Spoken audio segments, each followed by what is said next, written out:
আমার হাতে যেটি রয়েছে সেটি হচ্ছে যে পাইনাপেল মানে আনারস। সেই আনারস কিন্তু আমরা হয়তো দেখতে লাগে এটা প্লাস্টিক না, এটা কিন্তু প্লাস্টিক না, এটা কিন্তু রিয়েল আনারস। আমি পরে জিজ্ঞাসা করবো এটা কি বিয়ানীবাজারের জলডুবি আনারস। বিলেতে আমাদের বাংলাদেশি কমিউনিটিরা যে শখের বসে গার্ডেনিং করেন, সেই গার্ডেনে আমরা নানান ধরনের ফসল দেখি এবং সেই ফসলগুলো কারোর ভালো ফলন হয়, কারোর বাম্পার ফলন হয় এবং সেই ফসলগুলো আমরা প্রতিনিয়ত আমাদের গণমাধ্যমে দেখি। কিন্তু আজকে আমি বার্মিংহামের বজলি গ্রিনের একটি গার্ডেনে এসেছি। এই গার্ডেনে কিন্তু আজকে আমি ফসল দেখাবো না। এই গার্ডেনের একটি উল্লেখযোগ্য বৈশিষ্ট্য যেটি অন্য কোনো গার্ডেনে পাওয়া আসলে অত্যন্ত দুষ্কর, সেটি হচ্ছে যে তিনি গড়ের আসবাবপত্র দিয়েই তিনি তার চারাগুলা রোপণ করেছেন। বাইসাইকেলটি, যে আমাদের শৈশবের অনেক স্মৃতি কিন্তু এই বাইসাইকেলটি যিনি এই গার্ডেনের গৃহিণী, তার ছেলের সেই মানে সাইকেলটি তিনি ফেলে না দিয়ে কিন্তু দেখেন আজ প্রায় 8-10 বছর পরেও তিনি এটিকে কি সুন্দরভাবে ব্যবহার করেছেন। আমাদের নতুন প্রজন্মরা এই বিষয়টিকে চিনবে না, কিন্তু আমি পরিচয় করে দিতে সেটি হচ্ছে যে সিলিমসি। আমরা যারা গ্রাম বাংলা থেকে উঠে এসেছি তারা আমরা এটির সাথে পরিচয় রয়েছে সিলিমসি। দেখেন এই বিলেতে সিলিমসিতে আসলে কি সুন্দর যে চারা রোপণ হয়, তিনি আরেকটা শিল্প তৈরি করলেন আমাদের বিলেতে। এটিও একটি বড় বউল, যে আমরা বলি গড়ের যে প্রয়োজনীয় যে বউল, সেই বউলে কিন্তু তিনি চারাটা রোপণ করেছেন। দেখেন আমাদের গ্রাম বাংলার অতি পরিচিত একটি বিষয়, সেটি হচ্ছে যে কাক।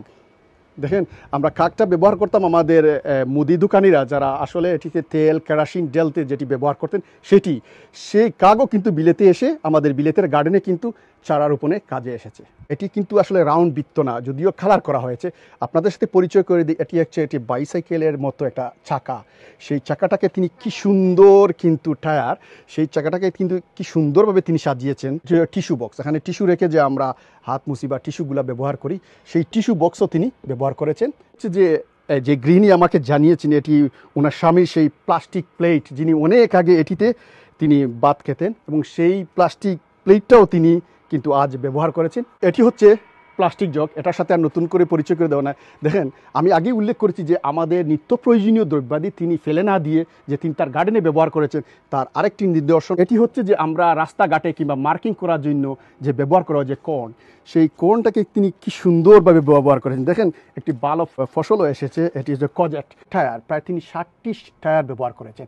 তো এটা দেখানোর মূল উদ্দেশ্য হচ্ছে যে আমরা কিন্তু এই আইডিয়াটা কিন্তু হয়তো অনেকেরই মাথায় ছিল না, যে আমরা তো সাধারণ মনে করেছি যে একটা টায়ার, কিন্তু টায়ারটাকেও যে এখানে গার্ডেনে ব্যবহার করা যায়, যে চারা রোপণ করা যায়, তিনি তার আরেকটি শিল্প নিদর্শন কিন্তু এই গার্ডেনে রেখে দিলেন।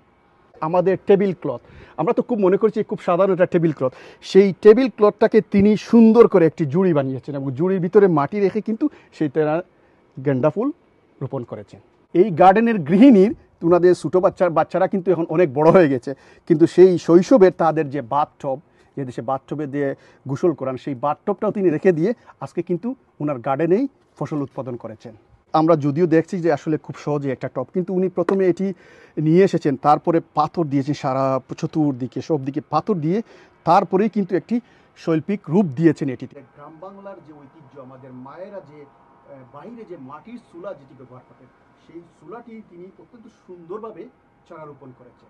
আমাদের প্রতিদিন আমাদের গড়ের দরজাতে যে ক্যাটালগুলো আসে, বই আসে, সেই ক্যাটালগুলোকে তিনি ব্যবহার করেছেন। দেখেন এটা কিন্তু নকল বই না, এটা কিন্তু অরিজিনাল একটি বইকে তিনি আসলে একটু শক্ত করার জন্য প্রতিটা আইটেমে কিন্তু তিনি সিমেন্ট ব্যবহার করেছেন শক্ত করে।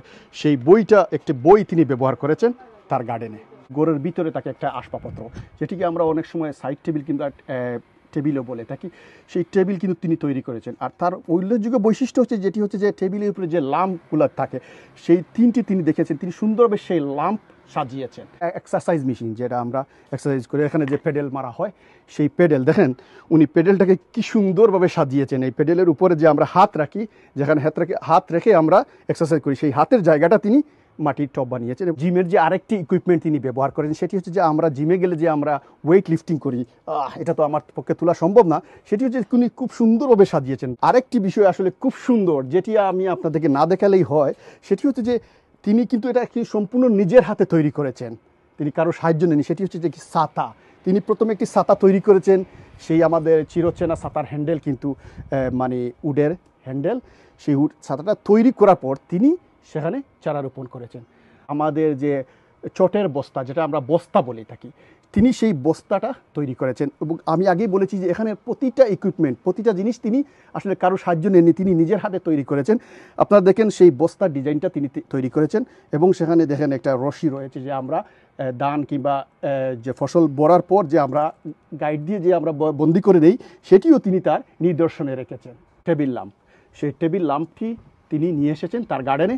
এতক্ষণ যেগুলো দেখিয়েছি আসলে আমরা হয়তো দেখাতে অনেক সহজ, কিন্তু এগুলো তৈরি করতে অনেক দিনের প্রয়োজন, অনেক সময়ের প্রয়োজন, অনেক অধ্যবসায়ের প্রয়োজন। তার আরেকটি নিদর্শন হচ্ছে যে এটি আমাদের ঘরের ব্যবহারিক বিন, আমরা যেখানে ময়লা আবর্জনা ফেলি ঘরের ভিতরে, সেই বিনটি তিনি চমৎকারভাবে সাজিয়েছেন এবং অনেক কষ্ট করে তিনি সেটি তৈরি করেছেন এবং সেখানে চারাও রোপণ করেছেন। চারাগুলো আপাতত নয়, কিন্তু চারার বীজগুলো রোপণ করেছেন। আরেকটি চমৎকার বিষয় সেটি হচ্ছে যে আমাদের ঘরে যে আমরা যে ডিম কিনে আনি, সেই ডিমের ট্রে কিন্তু আমরা ফেলে দেই, কিন্তু সেই ডিমের ট্রেটি তিনি ফেলে না দিয়ে সেটিকে, এটা কিন্তু অরিজিনাল ডিমের ট্রে, কিন্তু বাইরে তিনি কিন্তু কিছু সিমেন্ট দিয়েছেন এবং চমৎকার একটি ডিজাইন করেছেন এই যে টবের জন্য। এই যে টেবিলটা দেখছেন আমি যেটির উপরে হাত রাখছি, এটাও কিন্তু তিনি নিজে তৈরি করেছেন। গার্ডেনে সব রেখেছেন যে তার যে আমাদের দৈনন্দিন জীবনের যে ব্যবহারিক জিনিসগুলোর মধ্যে অন্যতম ছিল আজকালকার মোবাইলের যুগের আগে যেটি আমরা সবচেয়ে বেশি ব্যবহার করতাম, সেটি ঘরের ল্যান্ডলাইন টেলিফোন।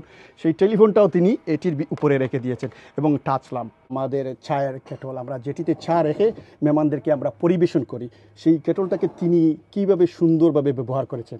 যে টেবিলের মধ্যে হাত রেখে বসে আছি, এটি হয়তো সবার গার্ডেনে রয়েছে, কিন্তু সেই গার্ডেনে থাকার মধ্যে যে পার্থক্য হচ্ছে সেটি হচ্ছে আমরা অনেক সময় সেগুলোকে বাজার থেকে কিনে আনি এবং গার্ডেন সাজাই, কিন্তু এই গার্ডেনের দম্পতি কী করেছেন, এটি নিজের হাতে তৈরি করেছেন, যেটা আমারও প্রথমে বিশ্বাস করতে কষ্ট হয়েছিল। কিন্তু যা দেখলাম তারপরে গিয়ে তাদের বর্ণনা অনুযায়ী এই টেবিলটি তৈরি করতে তাদের অনেক শ্রম দিতে হয়েছে। সেই গ্রাম বাংলার যে কোলের গান আমরা শুনতাম, সেই কোলের গানের ক্যাসেট, কিন্তু সেই ক্যাসেটকে তিনি রূপান্তর করেছেন টবে, সেই টবেই কিন্তু চারা রোপণ করেছেন। আমরা ছোটো ছোটো বাচ্চারা যেটি কোডে রাখি, সেই কোডের কিন্তু সাইড নিয়ে তিনি তার পুরো গার্ডেনটা সাজিয়েছেন ছোটো ছোটো টব রেখে এই কোডের মধ্যেই।